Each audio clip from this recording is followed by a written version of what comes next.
வணக்கம். மத்திய அரசு எம்பிபிஎஸ் படிக்க போகிற எல்லா மாணவர்களும் நீட் எக்ஸாம் எழுதணுங்கிறத கட்டாயமாக்கியிருக்காங்க. இந்த நீட் எக்ஸாம்னா என்ன? NEET exam biology, physics, chemistry இந்த 3 சப்ஜெக்ட் இருக்கும்.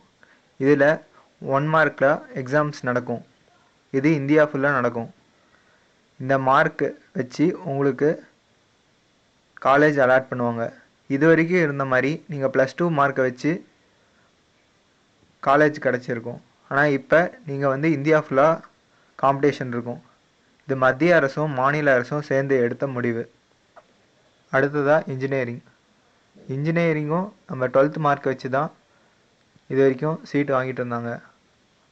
அப்படி வாங்கிறதுனால பாதிக்கு பாதி பேர் இன்ஜினியரிங் போயிட்டு வேலை கிடைக்காம இருக்காங்க.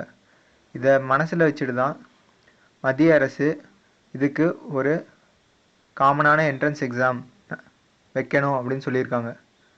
இது வரைக்கும் ஜேஇஇ அட்வான்ஸ் இப்படி 2 எக்ஸாம் இருக்குது.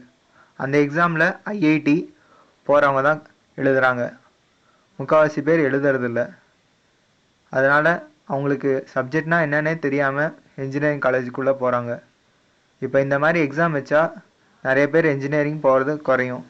ஏஐசிடிஇ இதை கட்டாயமாக்கணும்னு சொல்லியிருக்காங்க.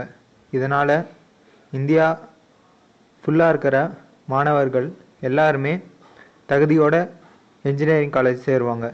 இந்த மாதிரி தகுதியானவங்க மட்டும் உள்ளே போனால் இந்திய அளவில் இன்ஜினியர்களில் பெரிய லெவலில் நல்ல மாற்றம் வரும். இன்னும் பல முக்கிய தகவல்கள் அறிந்து கொள்ள எங்கள் சேனலுக்கு சப்ஸ்கிரைப் பண்ணுங்கள். நன்றி.